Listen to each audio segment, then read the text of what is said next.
Assalamualaikum warahmatullahi wabarakatuh.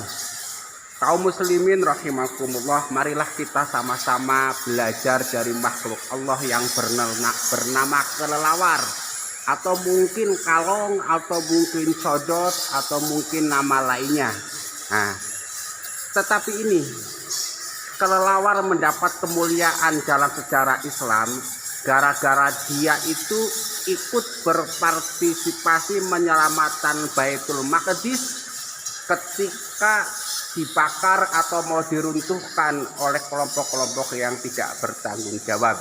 Nah, ketika Baitul Maqdis itu mau diruntuhkan, kelelawar itu berdoa kepada Allah Subhanahu wa taala, Allahumma sallibni 'alal bahri hatta ughriqahum, ya Allah, berilah aku kuasa untuk menguasai air lautan sehingga bisa menenggelamkan orang-orang yang berbuat jahat kepada Baitul Maqdis. Nah itu. Nah, kemudian tidak hanya berdoa, kelelawar ini pun kemudian dia dengan sayapnya berusaha memadamkan api yang membakar Baitul Maqdis. Kaum muslimin rahimakumullah, mungkin Anda ada yang berpikiran sepele, bagaimana mungkin kelelawar dengan sayap yang kecil itu bisa memadamkan api? Jangan sembarangan. Ya, ketika dia sendirian mungkin kepakan sayapnya tidak ada artinya. Tetapi ketika berkelompok, Anda bayangkan 1000 kelelawar mengepakkan sayap bersama, berapa besar angin yang akan ditimbulkan. Subhanallah wa bihamdi. Beberapa saat yang lalu nih di bulan ini, ya kan, di bulan Desember atau di bulan November tuh, di medsos baru-baru ini ada suatu peristiwa di mana kelelawar itu jatuh dari langit secara bersamaan. Tentu para ahli kemudian berpolemik, kira-kira apa yang menyebabkan kelelawar itu jatuh dari langit?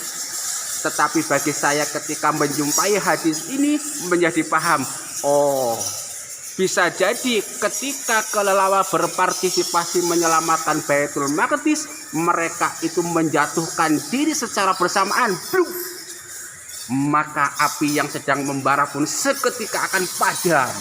Anda jangan membayangkan kelelawar sendiri yang ketika berkelompok kekuatannya akan banyak. Nah, itu kan belajar. Jadi istilahnya apa?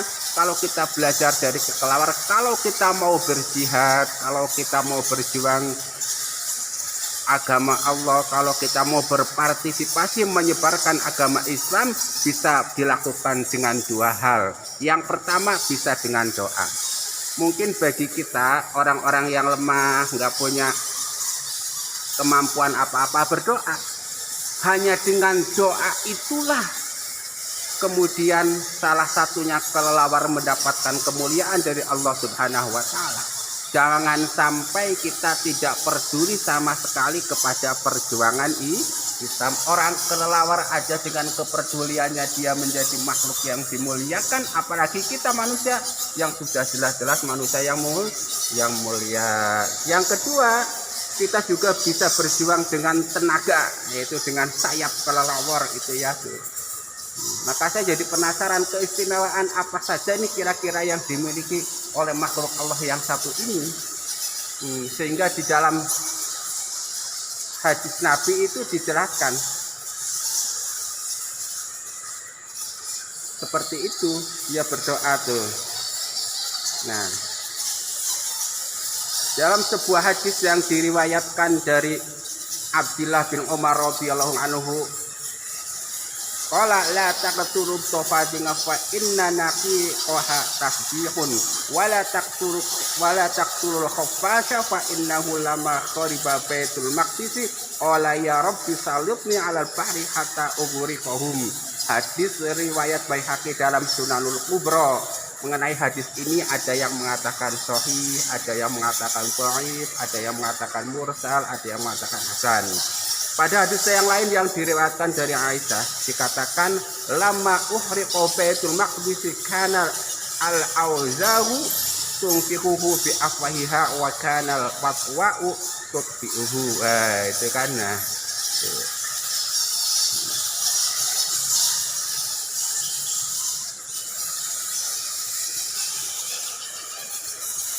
Saya jangan sampai kalah sama kampret. Wassalamualaikum warahmatullahi wabarakatuh.